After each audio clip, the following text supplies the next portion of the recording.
long trip. 50 years ago today,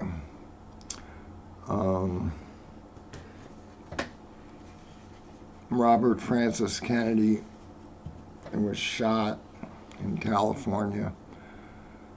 He was running for president and would have won. A Palestinian dishwasher, young Sirhan was his name, acted alone, as everybody presumed, objected to Robert's support of the Israelis, and it was the first Palestinian terrorist act, a lot of people think. Shot him with a .22 pistol, low caliber, but right up next to his head, and boom, he was dead. His bodyguard had won the decathlon in the Olympics, Rayford Johnson. You can imagine how he felt about the whole thing. But boy, see, my dad had been Bobby's assistant attorney general when John Fitzgerald Kennedy was president, and he named his brother Robert the attorney general to kind of have somebody he trusted there, and Bobby trusted my dad, who had been working in the Justice Department for a while, and the two of them worked together. I was 6 years old at the time when he got the job. My mother had died 4 years previously, so my dad had lost the love of his life, but I guess he got over that grief to an extent, and of course the family was still struggling with it. I still do, and I'm age 63 now. 1963 is the year that John Fitzgerald Kennedy was assassinated. Big mystery about that. Nobody really knows or ever will know. We pretty much crossed it off as far as figuring that one out. But we know who shot Bobby, and we know who shot Martin Luther King 2 months previous to Robert. And actually, Robert was a senator from the state of New York at the time. And when Martin Luther King gave his famous "I Have a Dream" speech, which I hope you guys have heard of at least, and you should YouTube it and listen to it. I was just bawling, crying, listening to it. It was so ironic. And he said that he wanted his children not to be judged by the color of their skin, but by the content of their character. Now, I would like to think that that's possible in this world. You may have noticed I'm wearing Alex Ovechkin's jersey. He's from Moscow, a Russian who plays for the Washington Capitals. It's kind of funny to think that if you root for the Capitals, you're a capitalist, and he's from Moscow. And they, back in the day in the Olympics, the Americans beat the Russians this one time, and it was such a big deal.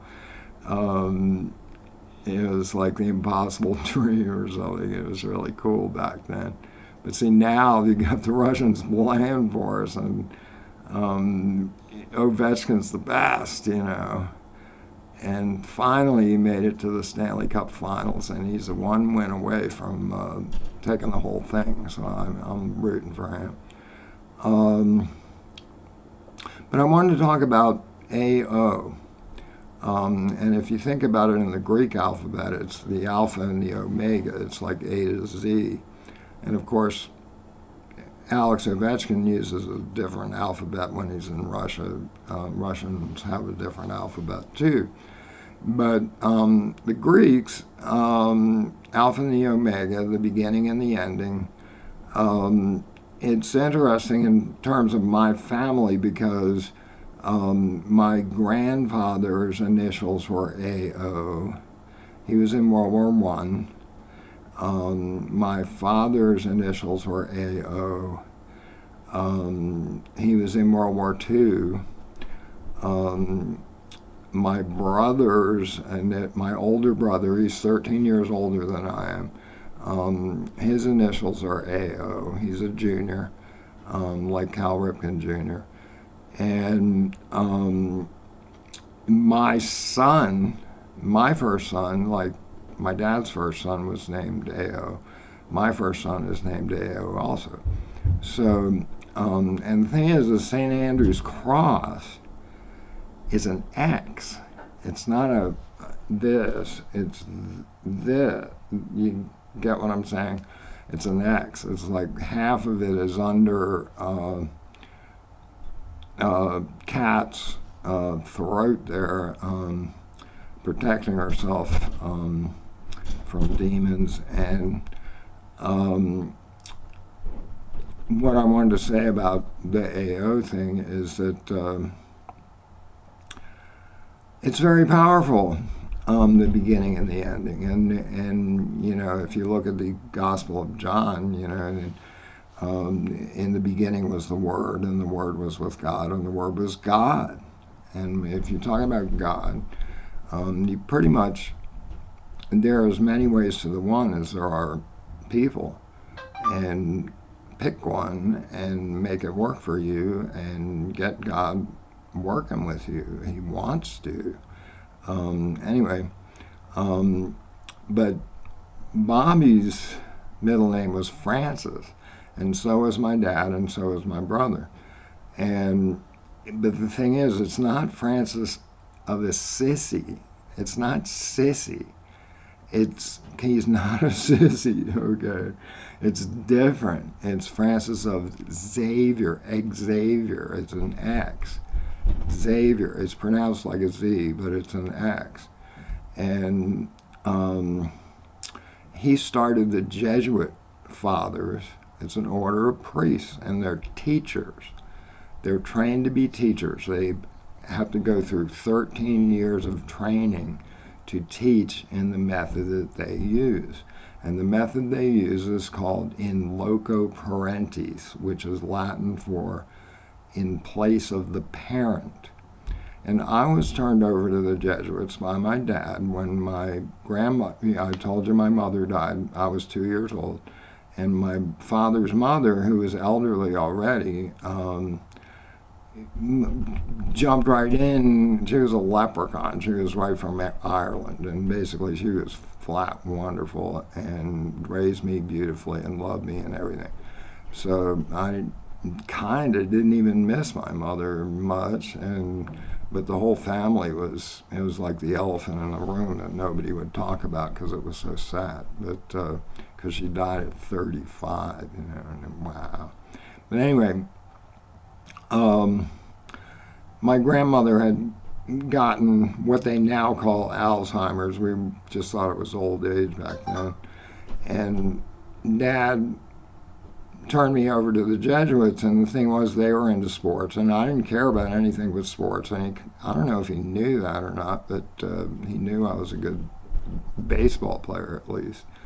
I had been the all-star catcher for Our Lady of Victory's near championship team, and I was in the all-star game, and I hit 2 doubles in the all-star game, and double, double, toil and trouble, fire, burn, and cauldron bubble, because when the Jesuits were through with me, including a trip to the state mental institution where I thought I had died and gone to hell, and believed it, so it was kind of true. Anyway, I came out of that learning Elizabethan, Shakespeare's language, and I can do that now. And I already gave you a little bit of it. I don't know if you noticed, but I quoted Macbeth, which you're not supposed to say out loud, but I do anyway. So anyway, I wanted to tell you that the Jesuits also trained my spiritual director, who I've been seeing for a couple of decades now. And he's trained me beautifully. And his spiritual director is a Jesuit. So I went to a Jesuit high school, college. I have my master's degree in liberal studies in humanities, which was wonderful. And that's what I got to teach. And now it's really a challenge because I'm in the cuckoo's nest, Jack. Jack Nicholson.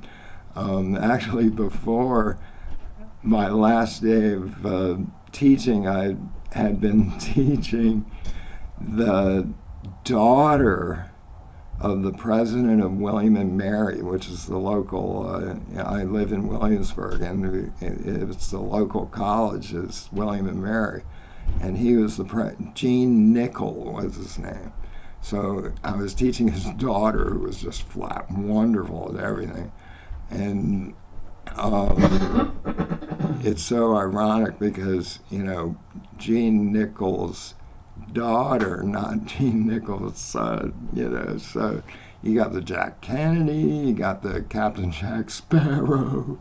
Actually, there's something about Sparrow too. Is that Jeff Chaucer wrote about what did he call it? Lecherous as a sparrow is what he said about it. So that's where you get the, Jack, Johnny Depp doing Keith Richards imitating when he's doing Captain Jack Sparrow. But that's just thrown in there for fun. The other stuff was dead serious, okay? And, but the thing, and that's why I'm Sirius Black. I was named that by my son Matthew, and I'm going to come at you with the Matthew story next because, gosh, is it amazing. It'll blow you away. And I can't wait to tell you that. But thank you for listening and watching, and got lots more to come, folks, and it's all good stuff. I hope you have a terrific rest of whatever time you got left, because that's who I work with now, are the people that want to be dead, and I want them to stay alive, and I'm not a deadhead. I'm a live head, Jack. So talk to you soon. Let me